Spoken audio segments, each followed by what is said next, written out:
Vidhi Sharma, your MC for today. We're pleased to welcome you all to the 15th ReBitVlogs Majlis. Before we go ahead, let's have a look at our agenda for the hour. We'll first have the welcome note, after which we'll introduce our panelists for today. We'll move forward with our panel discussion where the teams will put forward their views, the experts will share their insights, the teams will put forward their questions, and then the experts will respond. After this, we'll have an audience question and answer session, and then we'll have the closing. Kindly do note that the entire session is being photographed and video recorded for educational and promotional purposes. Now, to tell us a bit about ReBitVlogs, I would like to invite Dr. Zeenat Khan, the assistant professor here at UOWD and founding creative mind behind the Majlis, to tell us a bit about it. Hello, everyone. Thank you again for making it early, because we usually start at 2:30. Let's see it going. Okay, this is better? Yeah. Yeah. I think you just need to move over. Yes. Okay, so we are really excited because this is the 15th iteration of ReBitVlogs Majlis that we are doing this semester. We started it in 2017, and the whole idea was to get students to think outside the box, outside your textbooks, and engage with the experts who come, network with them, talk to them about the topics that we are discussing in the subjects. And mostly, of course, it had to do with responsibility, whether in business or in IT. And as you saw, of course, throughout this semester, whenever we've been talking, because we've been talking a lot about management information systems, I think responsibility has been at the forefront of all the discussions that we've had. We're really excited about ReBitVlogs in general also because we've got twice Australian government's funding to do student exchange programs. So one exchange happened in 2018 when we had students from Australia come to Dubai to be engaged in this program. We got another one in 2020, but unfortunately because of COVID, we had to move it to online, virtual. At that time, we actually had UWD students doing the projects with UW students and then get involved in the panel discussions there. So we are hoping to continue this conversation with students in the future as well, and always welcoming students to come up with topics, to engage with us, and of course, tell us what you think about today's session, and of course, enjoy it as well. Thank you so much. Over to you. Thank you, Dr. Zeenat. The theme for this Majlis is sustainability and cybersecurity. In today's rapidly evolving landscape, the convergence of sustainability and cybersecurity risks presents a complex and interdependent challenge that requires our utmost attention. The transition to renewable energy and the associated network systems introduces cyber threats that can jeopardize the integrity of sustainability investments. Simultaneously, climate-related risks, including floods, fires, and societal upheavals, pose vulnerabilities for system reliability, cybersecurity defenses, human error, and safety. The interconnected nature of our social, physical, and cyber domains means that actions and events in one system can have unintended consequences in others. This interconnectedness calls for a comprehensive approach to address these risks, integrating sustainability and cybersecurity considerations to ensure a secure and sustainable future. So how do we go forward in balancing sustainability efforts and cybersecurity? What are the answers to these dilemmas? Are these issues real ethical issues in IT and businesses? This invited panel sifts through the sands of ethical dilemmas faced by governments, organizations, customers, and societies around the world, their consequences, and explores ways forward. We are honored and excited to welcome our panelists today. Born and raised in the UAE, Both of us. both of you? No, can I introduce Mohammed Hamad? Yes, yes. Okay. Born and raised in the UAE, Mohammed Hamad is a UOWD graduate with a Bachelor's of Internet Science and Technology in 2008 and Master's in IT Management in 2015. He's working with Help AG, the biggest cybersecurity provider in the region, since 2015, and currently holds the position of Cybersecurity Support Team Lead, Dubai. In this role, Mohammed is working with the region's largest public and private organizations to protect their most critical digital assets and provide 24/7 cybersecurity services for all-round protection for their IT environment. He is also a part of the WISP program at UOWD as an advisor to current students on their various projects. Mohammed is a member of the BCS Advisory Board at UOWD with active participation since April 2019. His interest in academic subjects relates to topics in cybersecurity, artificial intelligence, and OT security. Some of his hobbies include papercraft and origami. Next, we have we have Dr. Prithvi Bhattacharya, who's the discipline lead for management sciences at University of Wollongong in Dubai. He is a practitioner researcher in the field of business analytics and strategic alignment of business and information technology. With a Bachelor of Commerce degree in accounting, a master's degree in information technology, and a PhD from University of Melbourne, his body of work lies at the cross-section of business and technology. He also holds a professional certification in analytics and data science from Massachusetts Institute of Technology. He has worked as a business analyst for large reputed organizations like Accenture Australia and the University of Melbourne. Dr. Prithvi has published in many leading conferences and journals in the area of business information systems and has several papers in the pipeline. His current areas of teaching and research interest are business analytics, AI, big data, and blockchain technologies for business. In order to select our student panelists, we had an initiative on campus. The storytelling and poster competition at UOWD took place this semester. The student speakers are Ismail, Sami, and Sarah. 3 winning teams are chosen based on judges' scores. Each team selected a speaker who are joining our industry experts today. Finally, the panel is moderated by Dr. Zeenat Reza Khan, and the Twitter and question and answer will be handled by myself. Now, with a minute to reorganize the panel stage, we will move to the next segment of today's Majlis, which is the panel discussion. May I please request everyone that once the discussion begins, please switch off your phones. Do not walk around or move in and out of the class, as we will be filming the session. Don't forget to use the Twitter hashtag ReBitVlogs to ask questions. The speakers on the stage, please rise. Where is this man?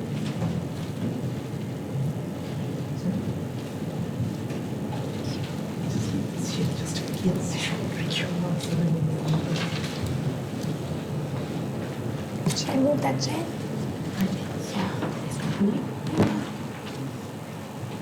Or do you sit in the middle, no? You'll sit in the middle. Okay, then it's okay. So, you're going to press this.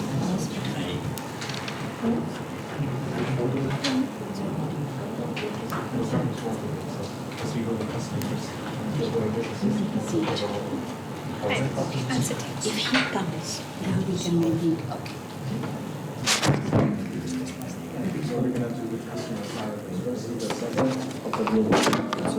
Okay. Yeah. We have 3 speakers, so I'm giving it in between so we can share it. Which part? Top. Test. Test. Just check if everybody's coming. Hello. All right. Thank you so much, Vidhi, for, as always, for a great start, and of course, manning the Twitter. Just a reminder to our audience, guys, @ReBitVlogs is what you use on Twitter to put up your questions, and we will be having the QA at the end. So quite excited to, of course, have this wonderful panel with us.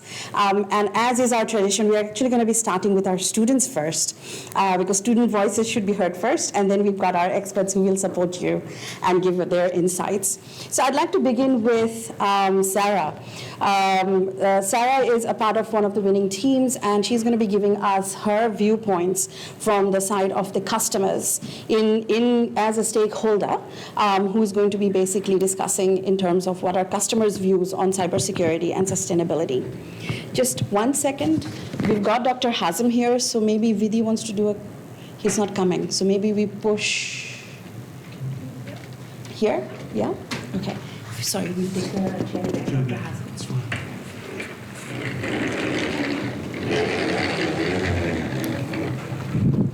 So, Vidhi, if you could just quickly do the intro for Dr. Hazem.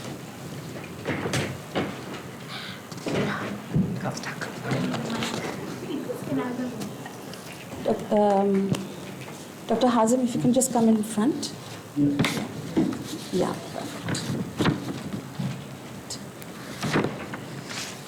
We now have with us Dr. Hazem Gowda. the Associate Professor at University of Wollongong in Dubai, heading the Sustainability Research Cluster and currently teaching Materials and Design, Physics 030, Project Management, Project Implementation and Outsourcing at undergraduate and postgraduate level. He has a keen interest in water science, sustainable water management, catchment management, asset management and project management. Welcome, Dr. Hazem. We can now continue with the panel discussion. Thank you, Vidhi, and welcome, Dr. Hazem. So, Sarah, over to you, and let us hear from you about what you have found to be customers' insights. Okay, so we have around 4 reasons for why the customers would want cybersecurity to be implemented. So the needs of the customers in this case. They would want to be able to trust and have confidence in the devices that they're using. So they want to feel confident that their personal information, such as credit card details, passwords, and private communications, are secure when interacting with a business. They expect companies to have robust security measures in place to safeguard their data. This leads up to data privacy, which is where customers would value their privacy and want their data to be handled in a way that is responsible. And they expect businesses to be transparent about their data collection practices, consent mechanisms, and how their information is stored, used, and shared. They would also want a prompt response to incidents relating to any issues with breaches. So in the case of a data breach or a cybersecurity incident, customers expect businesses to promptly inform them of what is going on and the impact of the breach on their data and the steps taken to mitigate the issue. Also, customers want secure transactions. So they need to be able to make transactions and expect that their transactions will follow through and that their money will not be taken away from them somehow or misused. In the context of sustainability, customers would want environmentally friendly practices, ethical sourcing and social responsibility, and transparent reporting. So when we talk about environmentally friendly practices, there are customers that appreciate businesses that adopt sustainable practices, such as reducing greenhouse gas emissions, conserving energy, minimizing waste generation, and using eco-friendly materials.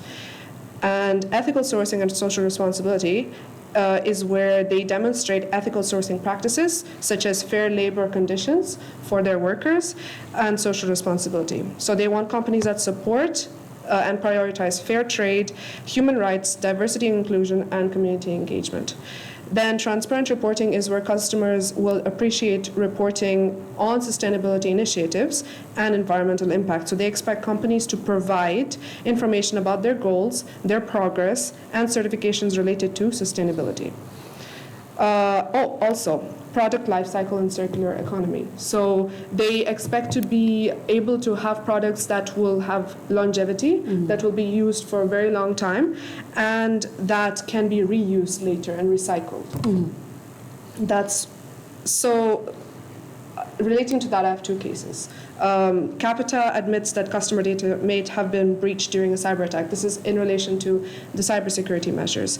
There are a lot of cases where customers' information is breached, and if we have measures in place to prevent these breaches or to at least mitigate the problems that come after these breaches, customers would benefit a lot from that. And otherwise, customers will probably not be able to work with those businesses because they won't trust them as much. And when it comes to environmental claims, there has been a study in 2022 by McKinsey, a consumer sentiment survey, which said that more than 60% of the respondents said that they'd pay more for a product with sustainable packaging. And a recent study found that 78% of US consumers say that a sustainable lifestyle is important to them.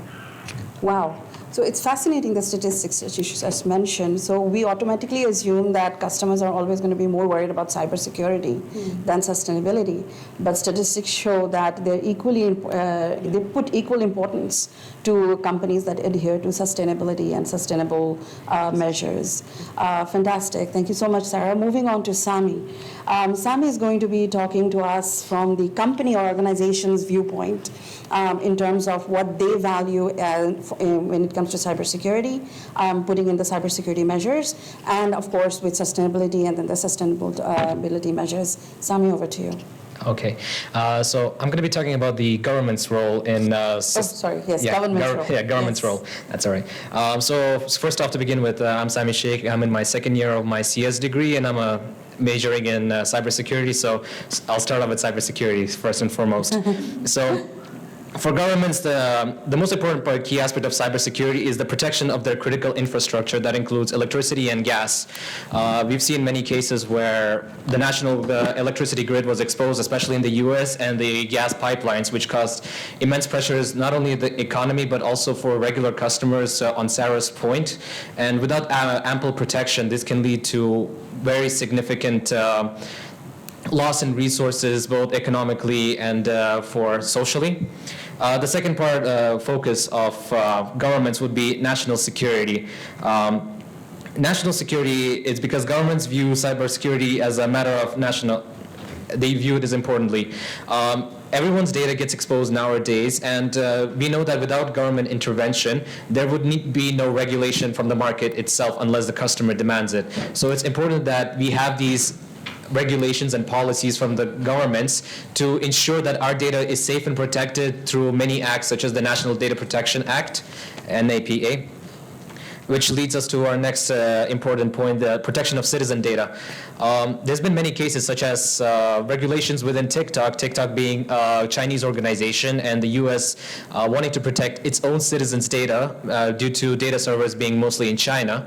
So every country would want to protect its own citizen data so that other countries cannot exploit it, and as a matter of privacy. And lastly, economic stability. We know that cyber attacks cause a very major heavy impact on national economies, and without that cyber protection, it could lead to more drastic issues and faults in the economy. And now moving on to sustainability. So in sustainability, government's priorities are environmental stewardship, which is to address the environmental challenges presented, such as lately we know about climate change, pollution, and natural resource depletion.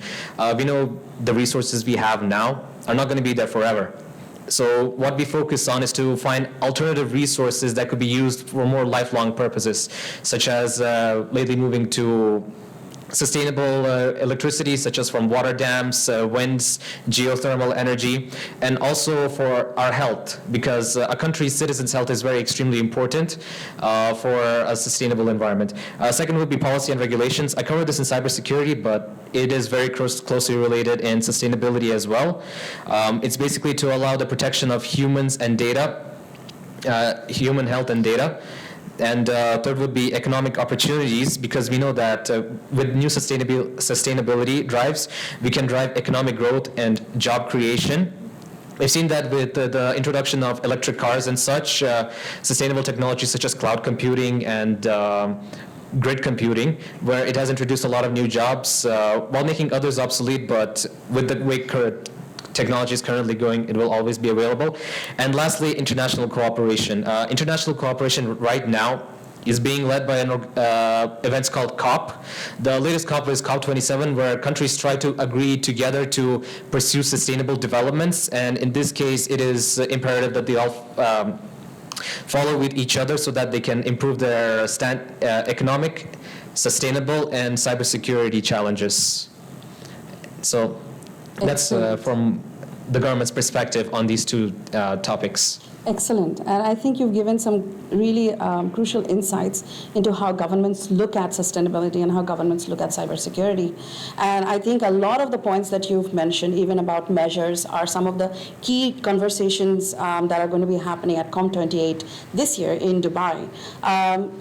It's fascinating what you said about the kind of regulation measures that governments bring in order to ensure that they are looking at sustainability in their country, and at the same time they're looking at cybersecurity measures to protect the data, protect the citizens, and protect businesses. Over to Ismail, who's going to be talking to us. Now, it's very interesting because we've seen it from a customer's perspective. We've heard about governments and their regulations. Now we talk a little bit about from the organization's perspective.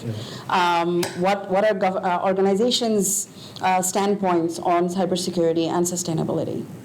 All right. Thank you for the introduction. Good afternoon, ladies, gentlemen. esteemed guest speakers, faculty, and students. Thank you for giving me the opportunity to speak today. As a representative of the interests of corporations, enterprises, and businesses, I believe it is essential to recognize that cybersecurity and sustainability are not mutually exclusive, but rather intertwined. Striking the right balance enables organizations to thrive in an ever-evolving landscape, instilling trust in their customers, and contributing to a more secure and sustainable future. Firstly, cybersecurity and sustainability are two paramount concerns for any organization. The global average cost of a data breach, as reported by IBM Security in 2020, was $3.86 million. This emphasizes the financial and reputational risks organizations face due to cybersecurity incidents. It is therefore imperative for businesses in the UAE to invest in robust cybersecurity measures to protect their assets and customer data. However, sustainability should not be compromised in the pursuit of heightened cybersecurity. Sustainable practices promote long-term business resilience and ethical responsibility. Businesses in the UAE are actively adopting eco-friendly technologies and reducing their carbon footprints. One impactful example of sustainability in the UAE is Masdar, which is a subsidiary of the Mubadala Investment Company. It's a leading renewable energy company that has positioned the UAE as a global leader in sustainable development. Their flagship project, Masdar City in Abu Dhabi, showcases innovative and sustainable urban planning and aims to be one of the most sustainable urban communities with a zero carbon footprint. And now, to achieve this balance between cybersecurity and sustainability, organizations must embrace proactive cybersecurity measures. This includes regular risk assessments, multi-layered defense systems, and robust encryption protocols. Fostering a culture of cybersecurity and sustainability awareness is also critical. According to a study by PwC, 48% of organizations globally experienced a security incident caused by employees. This highlights the importance of educating employees about cybersecurity risks. Companies in the UAE, such as Fly Dubai, regularly conduct cybersecurity training sessions to raise awareness and ensure employees are equipped to handle potential threats. Collaboration and information sharing are also essential for balancing cybersecurity and sustainability. Businesses in the UAE actively collaborate with industry peers, government entities, and non-profit organizations to share best practice and combat cyber threats. For instance, through the ASSERT program, the TRA, the Telecommunication Regulatory Authority, collaborates with telecommunications companies like Salat mainly, and companies and technology providers to share threat intelligence, develop incident response protocols, and conduct joint cybersecurity exercises. This collaborative approach ensures that cybersecurity measures align with sustainable practices, contributing to the resilience of the UAE's digital ecosystem. Moreover, we see with technological advancements such as artificial intelligence and blockchain, we will see these playing significant roles in enhancing both cybersecurity and sustainability, and our ability to strike that balance between the two. AI can detect and respond to cyber threats in real time, while blockchain ensures transparency and traceability in sustainable supply chains. One remarkable example of this is the collaboration between Emirates NBD and Smart Dubai. Emirates NBD utilizes advanced AI algorithms to enhance its cybersecurity capabilities, protecting customer data and critical systems. Smart Dubai, on the other hand, implements blockchain technology to create a secure and transparent ecosystem, reducing fraud and promoting sustainable practices such as paperless transactions. The partnership between the two highlights the utility of AI and blockchain technology in maintaining the delicate balance between cybersecurity and sustainability. Bringing my talk to a conclusion, finding the delicate balance between the two, cybersecurity and sustainability, is not only crucial, but also an ongoing challenge for corporations and businesses in the UAE. The examples from UAE-based businesses and corporations demonstrate their proactive efforts in addressing these concerns. By investing in robust cybersecurity measures, adopting sustainable practices, and fostering a culture of awareness, organizations can protect their digital infrastructure, preserve the environment, and ensure ethical responsibilities. Collaboration and information sharing amongst the stakeholders further strengthen their collective resilience against cyber threats and sustainability challenges. Thank you. Fantastic. Thank you so much, Ismail. And I love it that you've actually brought it home and you're giving us case studies and insights from the UAE. And it's very important, the kind of topics that you've brought up, particularly in terms of the kind of efforts and collaboration that you see between businesses and governments. Nothing can work in silos. We have to work together. And I think that was something that's really resonated throughout the case studies that you've presented. What I think at this stage I'd like to do is draw attention to the fact that when we are discussing cybersecurity and sustainability, regardless of who's presented from which stakeholder side, maybe you would have noticed everything still seems to be cybersecurity efforts and sustainability efforts. So where are we at with this panel? Because the whole idea is to look at the connectedness, interconnectedness between sustainability and cybersecurity. And this is where I think our panel experts will come in and give in their 2 bits about each of the topics and how they see the interconnectedness and how we can go forward in the kind of problems that we actually do see when we're thinking about sustainability and cybersecurity. We will start with Hamad because he is our resident expert on cybersecurity. Help AG is the biggest organization in the UAE providing cybersecurity solutions to companies in the country. So thank you so much for joining us. I know you keep coming back and we keep dragging you back. Thank you so much for making the time. First of all, I'd really like to hear from you in terms of the kind of threats companies generally face, and then maybe we move into looking at more sustainability related issues. Sure. To start with, in UAE, of course, we have the most favorite one is ransomware. Ransomware, email compromise, and recently we've seen DDoS attacks. You may have seen a number of government entities were facing this. Banks were facing it. The good news is that all of them managed to survive or recover from it in record time. Most of the government organizations, banks, everybody, their systems were back up in less than 30 minutes. Wow. If you compare that to Azure, which just went, I think, last night or day before yesterday, Yes. I think on Friday night, Azure went down for over an hour. Yes. By the same guys who are doing the DDoS attacks against UAE, and they were the same, right? They're claiming to be from, anonymous. But the UAE, all of the entities, again, because of their investment, because of their commitment to cybersecurity, they're able to protect themselves against these attacks. Then again, human is the number one factor. When I was new in this industry 10 years ago, the human was the weakest link. Until today, human is the weakest link.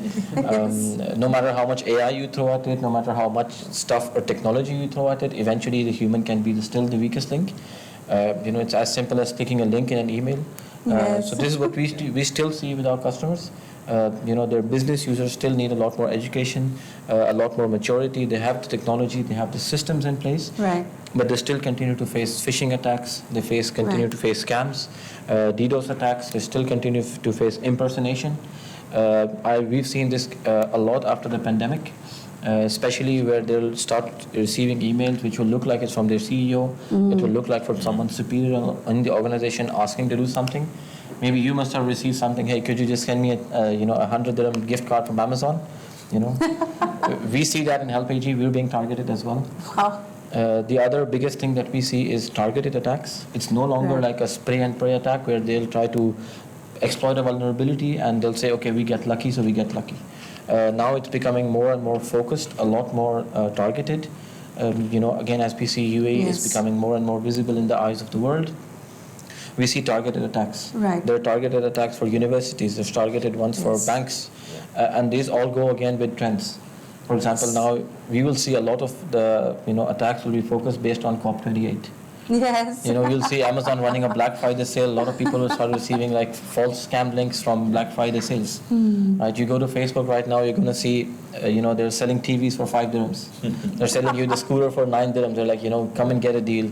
And it's not only that, right? It's so professional that you'll see comments underneath it from Facebook profiles, which are saying that, oh yeah, I got a deal, delivered in record time, works perfectly, to make the gullible user understand that, oh, hey, this looks very legit. Right. So it's like the consumer is facing it at an individual level, the businesses are facing it at a corporate level. Right. So we see this increasing over and over. Right. Year on year, this continues to increase.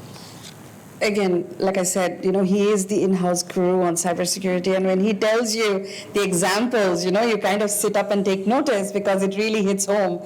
When you're talking about social media, for instance, right? We listen about corporations getting attacked, and we don't realize the impact till actually we hear the examples which are more personal. Hamad, at this stage, I would probably like to ask you in terms of companies that are trying to bring in sustainable infrastructures, like using grid computing, using virtual servers and things like that. So the more we are pushing companies to use these sustainable systems, reduce their carbon footprint, the more they're actually going online, getting more connected. What are the kind of risks for companies when they're actually looking at these kind of sustainable solutions? So the first thing is that these kind of companies, when they're looking at risk, they're also evaluating human risk. Because in the end of the day, the more you try to become digital, the more things get connected. It also directly creates a possibility that your humans are at risk as well.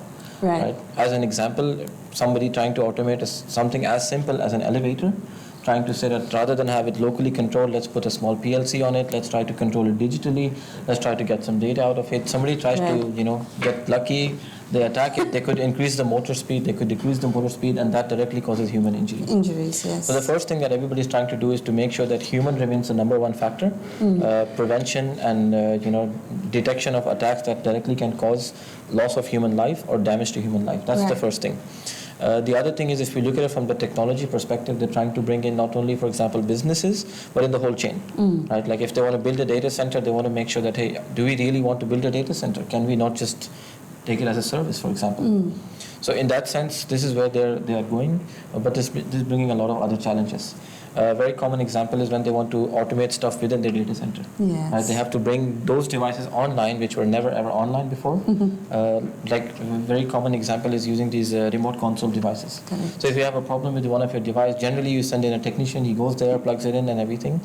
But now if you look at it, there's a data center that's being built next to Mohammed bin Rashid Solar Park, which is 60 kilometers away from the city. Yes. So just for a small 5-minute task, they would not send someone there. They would rather try to make it, accessible remotely. Yes. But when they do that, it also makes it accessible to anybody remotely. Correct. Right? And imagine my machine gets compromised and I have access to that. Right. I could potentially shut down a whole data center. Right.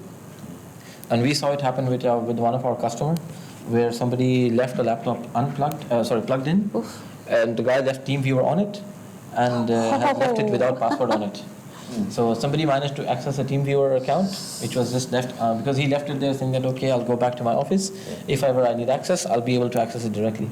So leave TeamViewer open without a password. Just for our audience, in case somebody doesn't know what a TeamViewer is. Sure. TeamViewer is an application that lets you access somebody else's computer with just a 9 or 12-digit code and a password generally. But they do give you an option that you can remove a password for unattended access, or you sign in with unattended access. So his TeamViewer account was compromised. Somebody managed to log in, see that this computer was online, gets onto it, sees it online, sees it connected to a number of servers, starts getting some information, starts shutting down servers. Initially he shut down a couple of machines, and customer thought, oh, maybe they're having a power outage. Wow. They sent someone to check. They're like, no, everything is online. While they were doing that, majority of their other services started going offline. Number of their portals started going offline. And again, because it was a government entity, number of their portals started going down. So, and this had a much bigger ripple effect, where customers were not able to access the services. As simple as, for example, you try to get your degree certified from Ministry of Education. If you're not able to do that, then you're stuck, right? Yes. So same with that organization. End users were not able to do transactions. Businesses were not able to do transactions, and they had to go out of business for about 8 to 9 hours. Just because somebody left a machine unlocked with an open password on it. So this is the threats that we are looking at from the data side, right, if we are connected. What about the physical? So because, of course, we're talking about climate change and COP28, so we have to bring in climate change in the conversation, right? So we know globally there's more heat, warmth, the temperature's rising, so there's more fires happening, there's more floods, there's more hurricanes, there's more rain. So the physical threat, maybe we don't feel it so much. We are lucky geographically where we are. We are not seeing the kind of earthquakes that other countries are seeing. We're not seeing the kind of forest fires that other countries are seeing, or floods and so on and so forth. But what are the kind of security threats from this kind of issues where sustainability is not working, or we're not being able to reduce the carbon footprint the way we would like to, and these are the physical threats that are coming through? So mainly, I would say that if you look at it now, especially we are blessed to be in a country in UAE where everything is digital, right? Even the pipes that are watering our plants are connected to something digital, and they're being timed by some computer, right? So the risks are not necessarily, where you can see that there's like loss of data, there's, maybe compromise. Right. The risk could be as simple as somebody figures out, okay, that, I can see a water valve that is connected to a PLC that I can play around with. And he can see that in the last 15 days it gets turned on every day at 9 in the morning, turns off at 6 p.m. in the morning, in the evening. He could, reprogram the PLC to let it run 24/7 at much higher capacity, right? You could see a small little flood on the street, you think, oh yeah, maybe just something is wrong with it. But it could be an attack also. That is also an attack. It's a compromise, yes, right? Yes. You gave an example of Masdar City. They have a lot of things. I've been personally there at Masdar City. I was there for about a year or so for some project. It's a fantastic place, but also it comes with a number of other risks. So they have these autonomous vehicles, right? If they didn't have the protection controls in place, people could go and tamper with those autonomous vehicles as well, right? Yes. Same thing goes with, for example, their water systems. Same thing goes on with their solar panels. Right. Again, everything as and when it gets connected, somebody might just want to mess with you, right? Yes. Somebody might just want to say, let me see what we can do with it. So these are all issues that businesses are currently facing, right? Yes, absolutely. You could look at it even at UOWD. Like I could, for example, if I figure out how to control these speakers, then maybe not connect it to a system, but eventually if I can get access to some sort of a digitally connected device, I could maybe even hardwire into it or something, play out any sound that I want. Right. And disrupt the classes. Yeah, disrupt the classes. Of course. Many of the things will also definitely cause reputation damage. Yes. If, for example, if you look at our power grid that goes online, Yes. many of these power grids, you'll notice they're completely locked down with 24/7 surveillance. Because simply somebody can get in, pull cable, flick a switch down or something, you can create outages for something very important. Right. You may remember many years ago there was a power outage at Dubai Mall.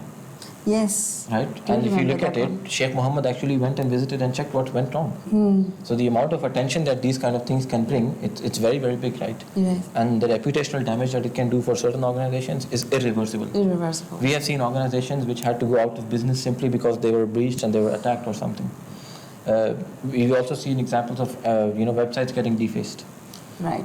Yeah, Yes. so if you look at exactly like digital displays on the road, Yes. if you look at it, somebody eventually they're all running Windows operating system, right? Yes. You may have seen passing by somewhere some Windows blue screen, Sometimes or blue screens come, yes. or the famous activate Windows message on the corner. So it's like somebody says, oh, it looks like a Windows machine. Let me try to plug into it or do whatever. So you have a Right. billboard on the street that somebody manages to hack into and display whatever they want. Yes. That's also an attack. Yes. So the more these things go digital, the more problems this is bringing in as Problems well. will come in. I think it happened already somewhere in Europe.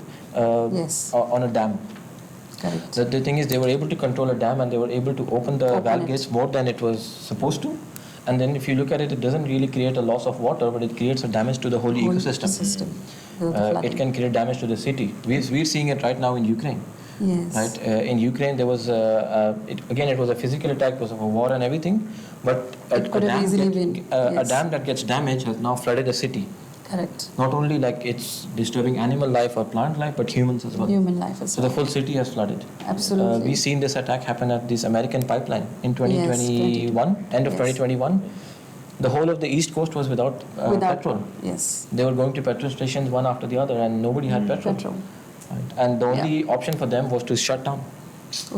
There is no recovery possible, right? The only option is we have to shut down. We have to accept the reality that we are in a situation that we can't just fix by, going to a computer or running a command or just by restarting stuff. And eventually they paid ransom, right? They paid, I think, They like had to pay 75 the Bitcoin, ransom. like $4.4 million they paid before they got a decryption key. Correct. So have backups. So I think at this point, it's a very good point he's brought us to, where he's actually now talking about infrastructures, right? And at this phase, I would actually like to move on to Dr. Hazem, who is our in-house expert on sustainability and smart technologies. Dr. Hazem, first, if you could just tell us a little bit about sustainable infrastructures. What does that even mean? How does that play out in our everyday lives? Where do we see this? And then maybe we can move on to linking it to the issues that we're talking about. Great, thanks very much, Dr. Zenas. It's actually, when we talk about sustainable infrastructure, what sustainability means? Sustainability means for us, we have to look after the environment, we have to look after the economic part, we have to look after the social part. So in the infrastructure now, when we design it, we try to combine all this together. But it's not only that, we try to see the future for this, infrastructure which we have. How can we make it even more? It is already, we designed it to be sustainable, but we try to design it to be more sustainable. So when we design our infrastructure, we try to look at the impact of the material which we use on the infrastructure itself, so it will not actually release too much carbon dioxide, or it will not release too much pollution to the water, pollution to the soil. And this ideology and the way of thinking about infrastructure design just went back to almost 2000, when we started to think about life cycle assessment, life cycle analysis, and how can we design things which we can make it more sustainable. Okay, so when we look about the sustainability in our designs, so we integrate all this economic part. It has to be cheap. It has to not to be expensive, because if expensive, governments or contractors or owners, they will not be able to fund it. Everyone is looking for cheap stuff. I mean, the less expensive it is, the more appealing to everyone. So this is one side, and we consider this. When we look at the infrastructure itself, when we design it, we try to look at the materials which we use. We try to use sustainable materials which has less emissions, not really costly, and can improve the social part for the community, by means that I will try to look at the material which is available within the community, so I can get the community engaged, I can get the community contribute to this. They will have work, I will create jobs, and and it's a cycle. So when we talk about the sustainability and cybersecurity, this is amazing. Nowadays, as we can see, Internet of Things, IoT, artificial intelligence, is a key in our design. So assume that when you go around outside the university, you can see this area where we have plantations, isn't it? They got these green area, right, green plantations and so on. So if you look at these ones, they water it every day. They have to keep it, fresh, and they try to keep it healthy and so on. And this uses a lot of water. I can predict now what they are doing. I'm sure that they just, pump the water every day with a certain fixed amount of water. But believe me, in 5 years' time, if not earlier, they will actually give the plants what exactly they need from the amount of water. How's it going to do this? They're going to use artificial intelligence. So they will measure how much the plant will need at certain times, and then they will pump the water as it needs. This means for us that we are saving water. So the extra water which we save, we can actually build more green areas, right, which is amazing. And this is the way which it should be. I mean, everything is going to be in 5 years' time, it's going to change. Yeah, and bearing in mind something else, that when we do that, this is where sustainability is. I'm not using too much water. I'm not using more energy to pump water. So I'm actually reducing the emissions in that sense. Yes. I'm giving plantation what it needs. I'm getting out from the plantation. It will actually take absorb carbon dioxide from the environment, from the hemisphere. So it means I'm improving the living environment for the community. Okay? Wow. So where this will take me? It will take me, there is an essential part now to design our infrastructure to cope with the needs for artificial intelligence. It means that, in order to do this part which I just talked about, the implementation, we need to put some sensors and we need to put some, wires, connection and so on. And we need to protect this when we are designing our part. And this is really key. The problem which we are facing at the moment, because of the climate change, we have lots of, changes in the environment. One of the main things which we have is getting rainfall falling down, very intense. It means too much water in a very short time. This can damage the infrastructure. And we've seen that last year in Ajman, I think it was Ajman or Fujairah in the summer. With the flooding, yes. When it floods. And you can see it a lot. In Egypt, for example, it's 2 million Sharm el-Sheikh in the Red Sea. Just the flash floods comes, cuts the roads, it's a disaster. You can see it in UK. For every 5-6 years, you will get a flash flood which can actually make power cut and so on.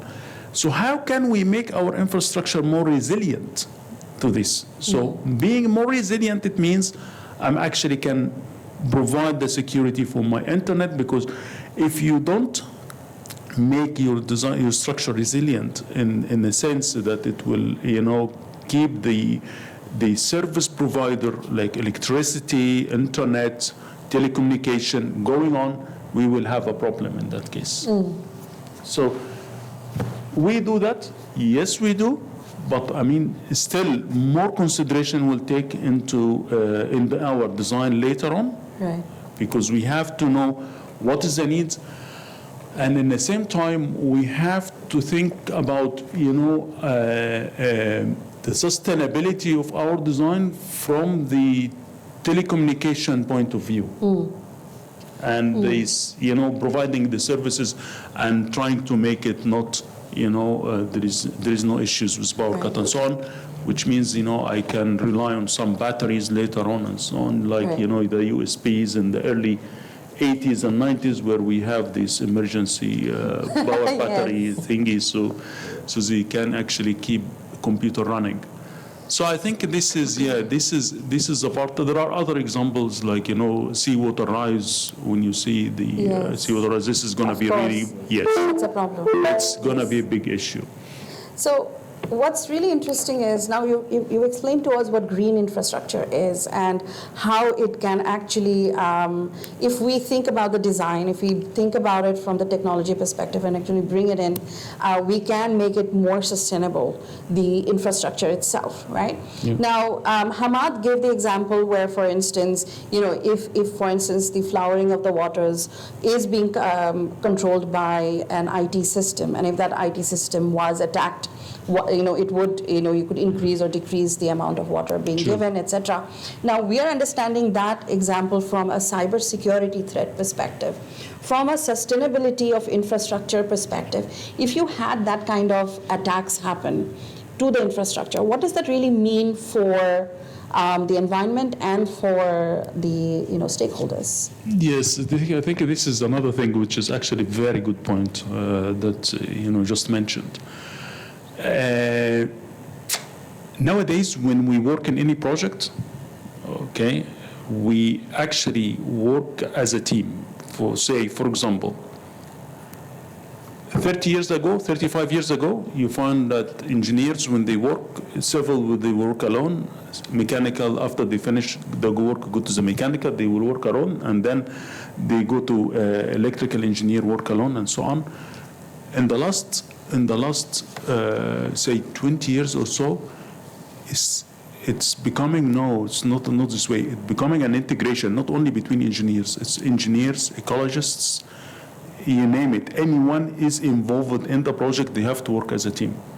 So what Dr. Zina said now, that is, we have to work with the cybersecurity and internet people to design things. Let alone it's a very good example, the dam which you just said. So having the dam opened, and there's some hackers who just managed to open the dam gates and so on. We have to think about ways to solve this one. So nowadays we know that we have systems which we put along the river where we have sensors can measure the water levels. And when we measure the water levels, it comes to a point where it can send a message saying, okay, this is too high at this time of the year. Why it is? Check. Okay? In that sense, I can open more gates downstream the river. If it's not, I can give warning sign to the people living in the area. There is a risk of flooding in this area. Please be prepared, so we can mitigate, in this case, the social impact and environmental impact. If you looked at this, I was astonished actually, because 2 days ago I was watching the news and I found the dam which has been knocked down in Ukraine. Okay, yes. You can see the amount of fish which is going around the city. It was fish, fish was around, huge. And I was just thinking, if this fish stays only 1 day or 2 days, the smell and the amount of pollution they will have. It's not only about the smell; it's about the germs and germs exactly. Yes. And this is a disaster. Right. So with the internet security, with cybersecurity and Internet of Things, now I can see there is going to be in the future integration between the engineering design of infrastructure with internet security and cybersecurity, so they can manage things sustainably. Right, awesome. I think Hamad picked up a mic. I think he wants to say something before we move to Dr. The same will apply, for example, you see now how we are farming. Yes. Farming things are going all online, especially UAE. Yes. So UAE is having a lot of digital stuff connected to farm because they want to grow stuff here. We even have a fish farm and a complete indoor fish farm.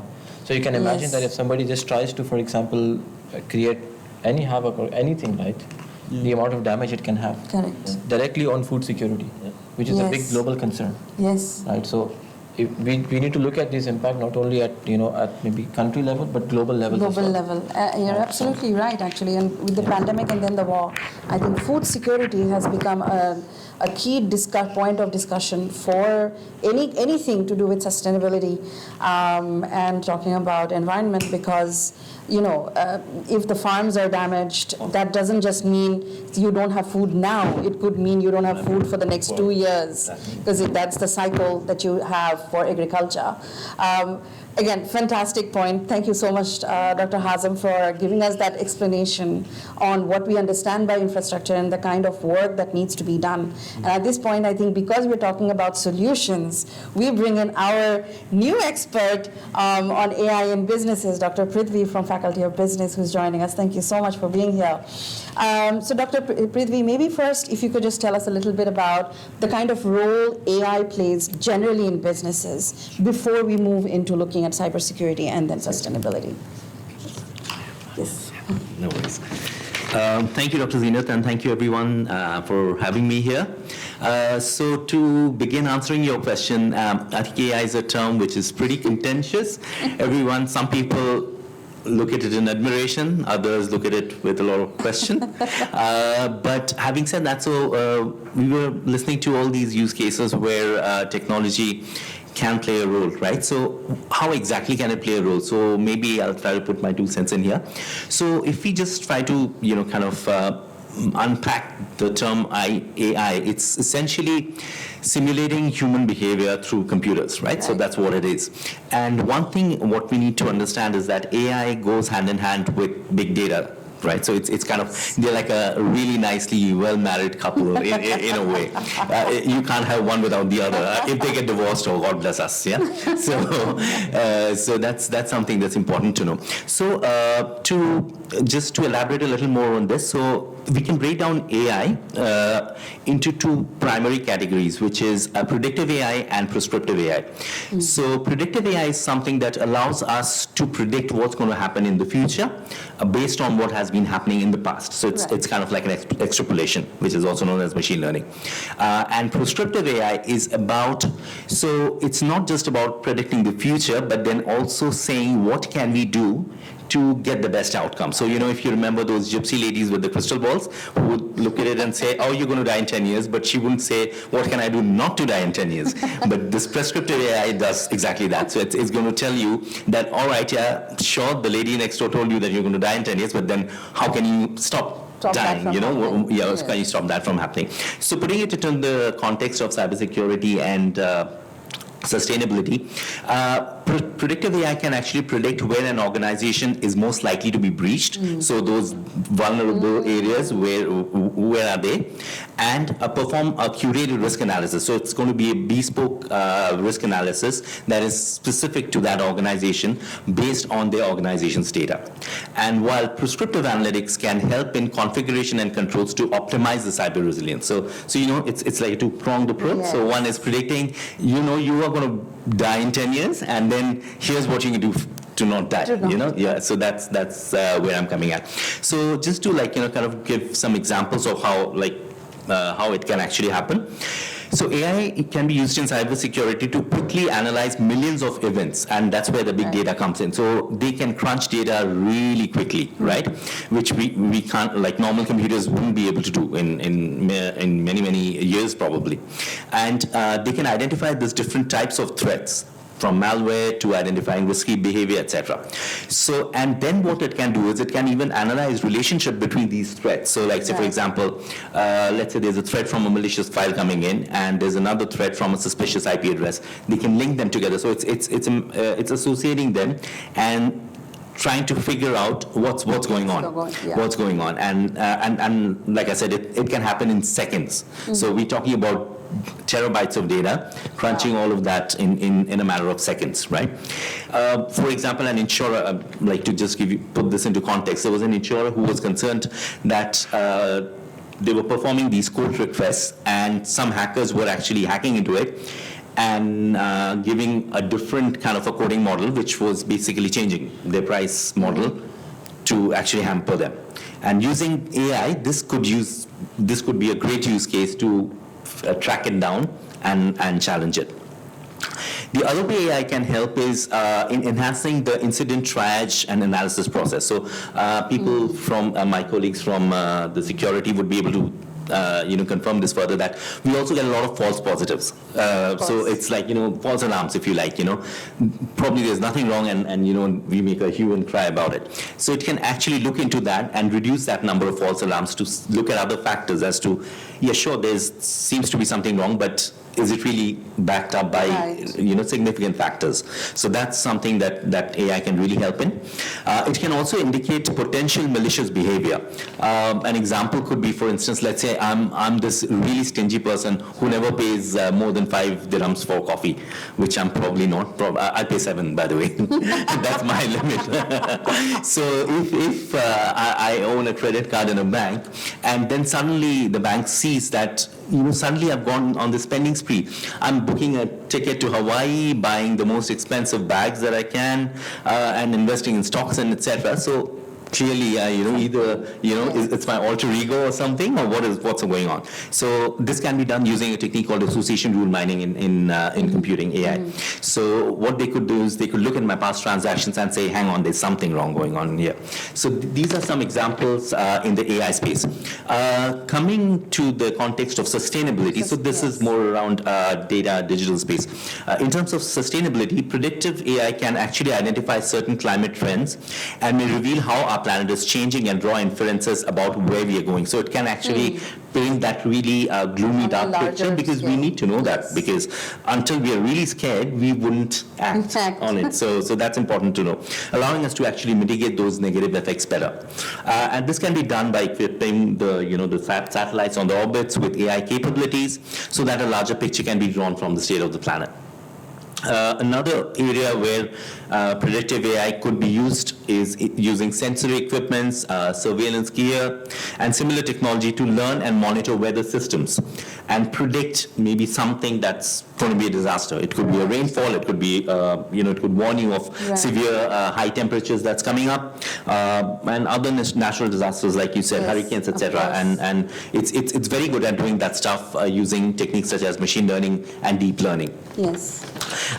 Then it could also predict future carbon emissions, for instance, allowing us to see how things will play out based on what we're doing. So maybe we need to take a step back and say, maybe I shouldn't use that taxi to just do that 2-minute walk. I'd be saving on that. So it's just raising awareness and just showing you what's going to happen. So this is that part of saying that you're going to die, but then what is it going to do in terms of saving you from dying? Right. That's where prescriptive AI comes in, and that can carve out things such as effective evacuation plans if there's a fire in a building. Yes. Rebuilding plans in a way such that that would be less susceptible to such disasters if they happen, etc. Right, and it could even help in assisting the whole design of the buildings to make them more disaster resistant. I think this is something that really happens in places like Japan and New Zealand, which are very prone to earthquakes.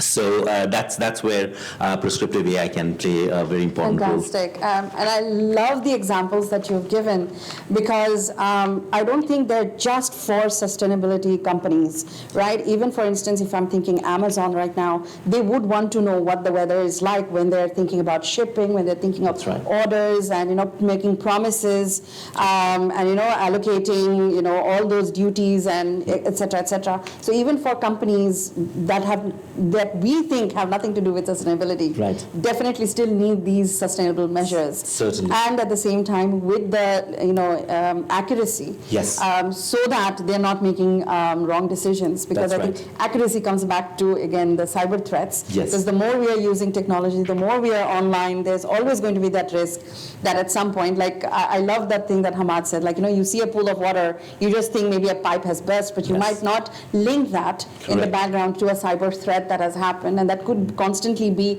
costing money. Totally. Right? Even with something like a flood, like a pool of flood happening from a hose pipe, it could have a disastrous impact on the companies, right? If you've got your infrastructure around that area, if you've got electricity stations around that area, that becomes a different type of threat as well, and it's a continuing loop that we are actually talking about. Thank you so much, Dr. Prithvi, for that look at the kind of solutions that really exist and that companies are using in order to look at the kind of threats that are there, whether it's cybersecurity or sustainability or both interconnected. I'm going to probably come back to our students because they've been quite a while and they've been listening to you guys.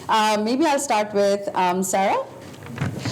Because you talked about from the customer's point of view in terms of what they find to be important, and we realized from what you said that both the cybersecurity and sustainability measures are just as important for customers. Having heard what you did from the experts now, how do you think customers generally are thinking that they're interconnected?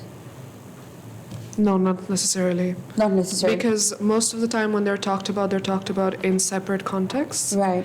And the interchangeability is not explained when they're talked about. So if a customer is talking about wanting a specific thing, even when I explain the needs of the customers, they're not linked to each other as much. So no, I do not think that customers think of them as linked. As linked. Because they're not seeing it as linked. Maybe Dr. Hazem, I'll come to you at this point. We, from the government perspective, organization perspective, infrastructure, we can be as green as we want. But how important is it for the everyday users to realize the connectedness and to be aware?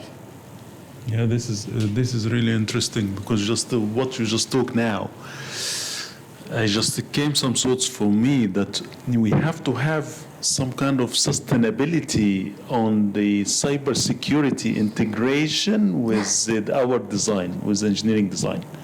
Because sometimes, as Sarah said now, there is no connectivity between the two at the moment.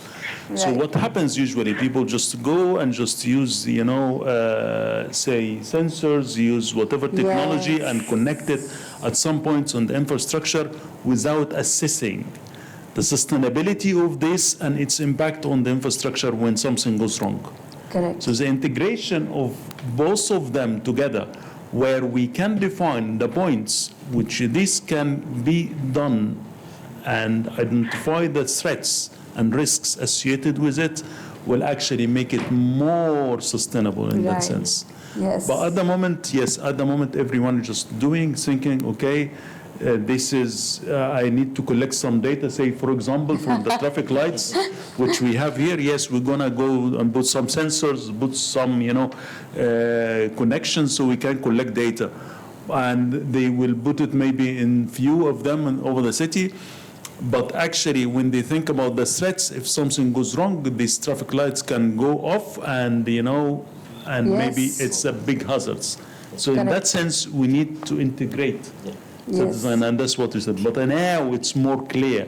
Where are the threats, Correct. So we try to be green, yes, which is fantastic, amazing, we have to, but we have to be in the same time more sustainable and thinking about the ways we are going to implement, where we going to put this and select it. So that knowledge is very important then for the users. It is. It is. And I think with that I will jump to, I will leave the government to the end, Sami. I just wanted to add. Okay, tell me.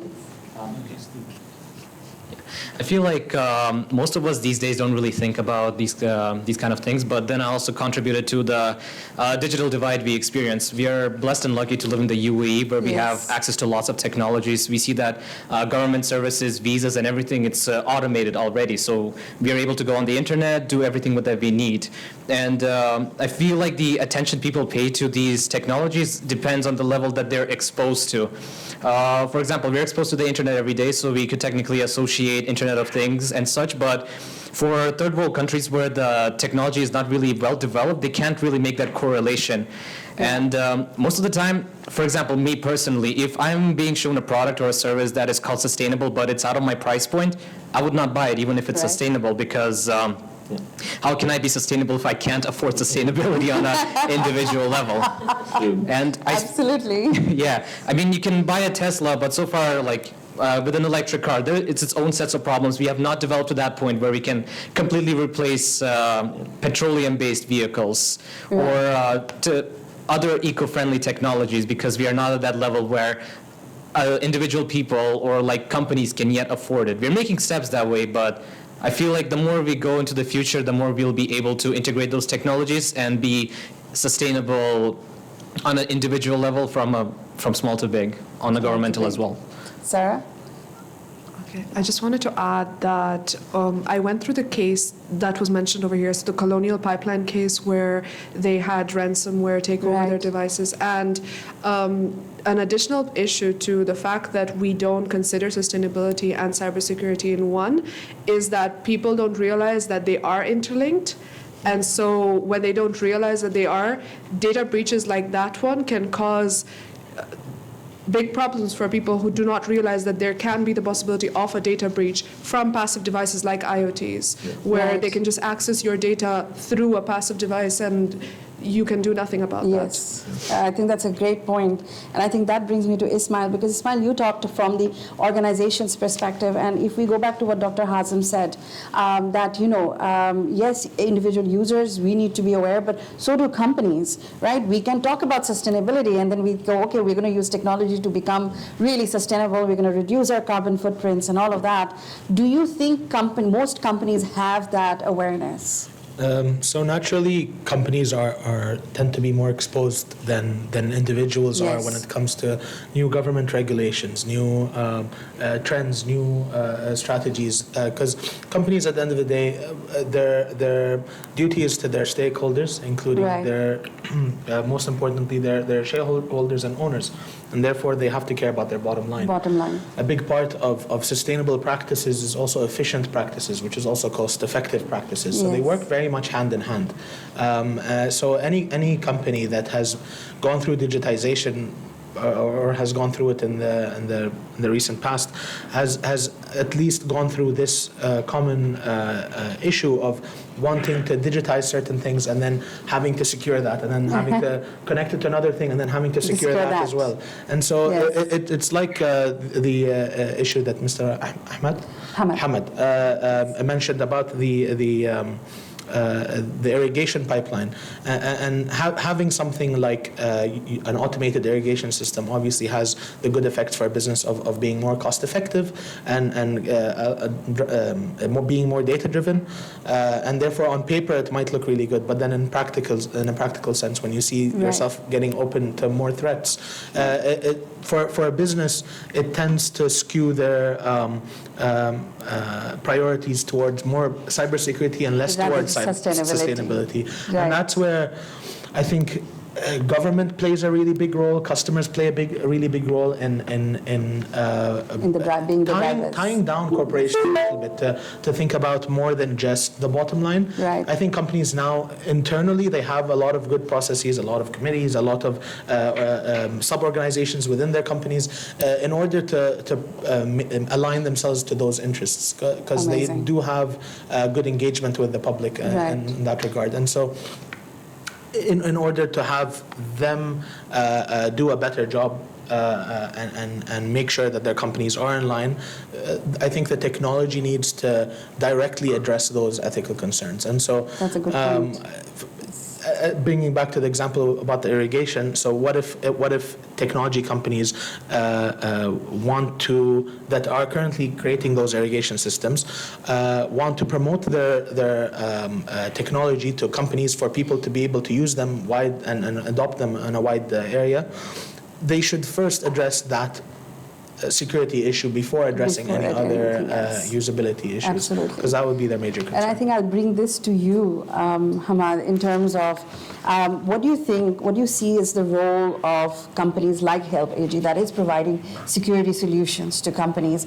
Do you guys see this often where companies are not thinking sustainability, or are they trying to bring in technology for sustainability and getting caught in a cybersecurity yes, concern? Definitely. Mainly if you see energy companies, right? Again, largest energy companies, oil and gas, logistics companies, they're trying to make sure that, because these are some of the industries that are quite far left behind. Again, because of the profits that they were getting, how stable their businesses were, a number of other reasons. So now these type of organizations, they are focusing a lot more on trying to become sustainable. And for that, they're actually, some of them we are educating the market as well about just telling the customer that this is what you need. You need maybe OT security, you need something like data diodes, maybe you need, for example, physical security as and when needed, right? So a number of these big enterprise customers who are having a large number of eyes on them, they're focusing on it. Some others not so much. Like major container operators, for example, or major port operators, they're thinking about it because, again, for them, they were doing it before they went digital, but now as and when they become more digital, more and more try to do things in a more sustainable way, they need to think about it. They think about it, of course. In the end of the day, again, it's all about managing risk, about business continuity. Yes. Right? Like many people here, maybe they have family business as well, right? Maybe their parents are running a business. They could think that, okay, what happens if something happens to my parents' business today? There are certain businesses who are still running on risks, which if something like that happens, they have to totally shut down. Yeah. Right? Completely close operations until they can recover. Right? So we do see it somewhat hand in hand in many of the organizations, but this is mainly seen in enterprises and matured organizations. The newer ones in market, they're still a bit catching up. We are in a position where we're trying to educate the market here. Right, and maybe students. Fantastic. When they will build solutions in the future. Yes, they'll keep both in mind, sustainability and cybersecurity. With that, Sami, I actually come to you because you talked about from the regulatory body and government perspectives on, again, talking about cybersecurity and talking about sustainability. From the research that you did you see any lapovers? Correlation between cybersecurity and sustainability, yeah. For all the technologies we're implementing, there is one key word, data. Because if you want to be sustainable, we need the data so that we can optimize processes, business processes especially. For cybersecurity, we need to look at the data. And this just brings me to one major concern, which is privacy. Obviously, as the government regulatory body, I would be concerned about privacy because it's my people that our information is being used to optimize business processes, to improve Internet of Things, to make sure that everything is stable, the economy flows well. And so I would say, yeah, there is a big correlation in Big regards correlation. to, yes, very big Great. correlation. And because of this privacy concerns, there's like numerous topics that keep coming up. The technological divide should be making the world more interconnected, but that just leaves people more exposed because more of their personal privacy, personal data is out there. Yes. There's also technologies that are coming out which is against privacy, against data. So for example, DuckDuckGo is one of the search engines that does not record anything, but if companies have no data, how are they supposed to improve? Yeah. And the introduction of cryptocurrency, which is technically supposed to be a sustainable technology, but if anyone remembers here, Elon Musk decided to go against the Bitcoin because it said it's unsustainable technology, but there's others that are popping up. So as a government, we are placed in a very difficult position on how do we balance sustainability and cybersecurity to ensure that these two bodies are able to work in harmony without violating the trust and data privacy of our own citizens. So they're very much interrelated. Fantastic. And with that, I come to Dr. Prithvi, because we talked so much about prescriptive AI and how that can be the solution that is helping to marriage these two very difficult, I think, topics we've been trying to interconnect today in the panel. What do you think are the kind of regulations that can come in to help implement? Because Ismail also mentioned that you need that push from top and of course from the users. But what do you think are the kind of regulations that can help businesses do the marriage between sustainability and cybersecurity? Yes, so it's a very interesting topic because like you mentioned that we need big data. It's kind of like a necessary evil because you need it, but then it brings along a lot of data privacy, data breach issues, and if you don't get it, then how do you do all of the wonderful stuff that I was talking about? So one of the things that most governments are doing these days, they have a clearly laid out data policies. So there are certain conditions. So if you see when we sign up for certain things, even like your Facebook account, etc., we don't read all of that. We just say, I agree, because we don't have a choice. But that actually lays down the terms and conditions as to what that data can be used for. Because using your personal data for things that could potentially harm you or anybody else is obviously not cannot be done. Yeah, it can't be done. So every including the UAE. So in fact, now UAE also has a clearly laid out structure about what the data requirements are and how your data can be used and cannot be used. Countries such as the UK have actually gone one step ahead of just the regulatory framework in terms of an ethical framework as well.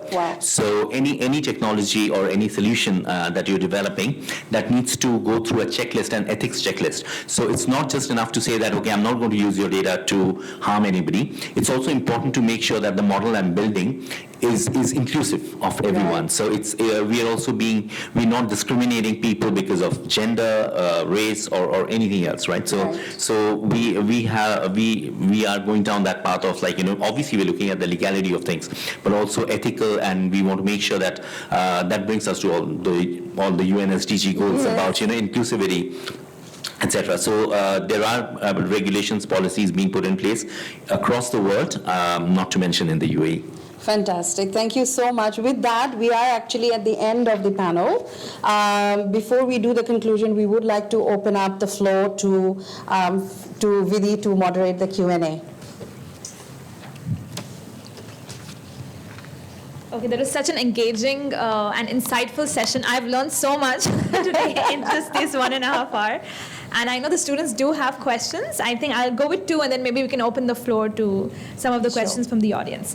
So we have a question. Predictive AI seems like a crucial tool that can help in sustainability efforts. However, data sets that are used to train this AI take an enormous amount of energy to run, which could negatively impact the environment. So how do we overcome this dilemma? Nice. It's a very interesting question, and I think it's one. This could be a topic of a debate. In fact, with you, that's wonderful.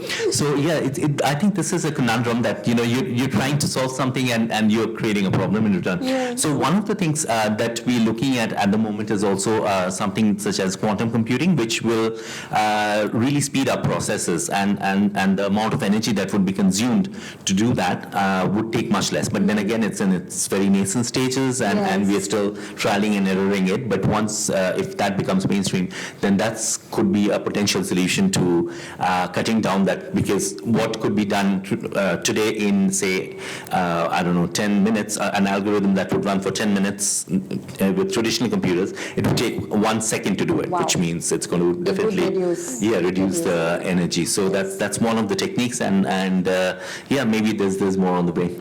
So Sami had something? Just want to add. Sure. Yeah, thank you. I would say that predictive AI, there is a technology that is used, it's called grid computing. So back when COVID happened, people so NVIDIA, it's a GPU company, they requested users to allow permission to use their GPU resources in order to develop a vaccine for the COVID-19 vaccine. So there is, apart from the technologies that, Dr. Prithvi. Dr. Prithvi suggested, there's also like grid computing that is used, there's cloud computing. So we are overcoming these challenges in a very small steps, but there are technologies that are available.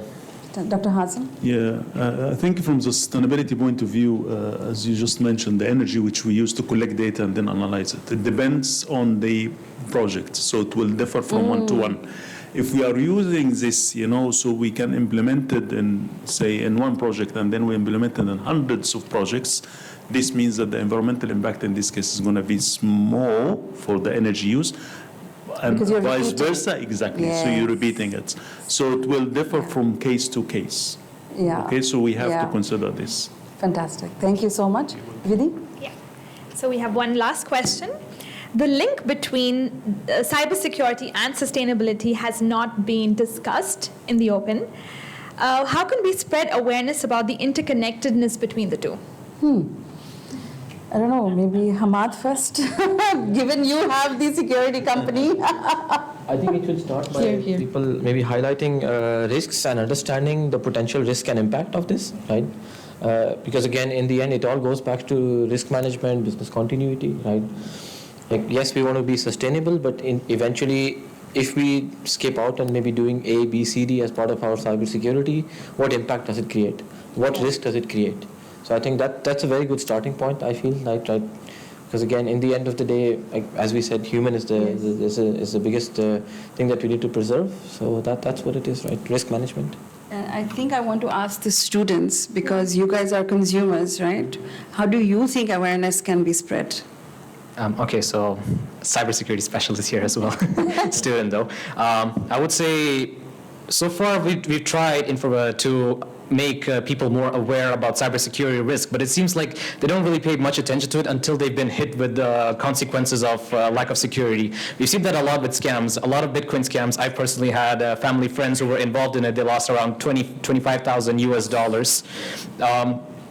So it is quite a difficult question. We could still continue with the adverts. You usually get them on the radio where the Dubai National Bank informs you that please do not follow these scams. You get emails regularly, but it feels like the focus is on companies to actually implement that so that on an individual level, people are less likely to get scammed. And there's already technology such as that. For example, HSBC has a two-factor authentication keys, which is usually just handheld devices that automatically generated. And basically, I feel like it's on the businesses that the focus is on them. Yeah, the onus is on them to make sure that the end user does not get scammed, or they are able to integrate sustainability in a smooth way with cybersecurity in mind. Ismail, Sarah, any comments? Yeah.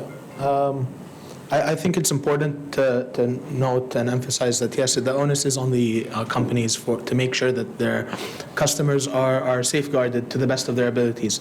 That doesn't remove any personal responsibility from the customer side, but as my colleague Sami mentioned about the digital divide, digital literacy is not a given, even in this day and age. And so having no exposure to cybersecurity, how can one be expected to mitigate the effects of cyber attacks or to protect themselves in such a way? And so even that even further removes the philosophical debate of the link between sustainability and cybersecurity way out of the frame of reference for most customers. And so I think people that have to deal with it in a more practical day-to-day sense have to maintain that and be more proactive in maintaining that.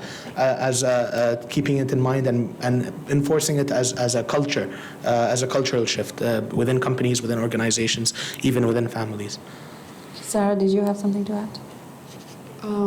Currently, the only thing I can think of which would create awareness and would force consumers to kind of understand what's going on would be, let's say, when you apply a software, when you're reading the terms and conditions, some of the terms and conditions do not let you click on agree until you've gone through the whole document. Right. So something like that, or making the document more readable, making it easier to access, making the risks the first thing that the consumer sees, so that they don't ignore it or skip it. Yes.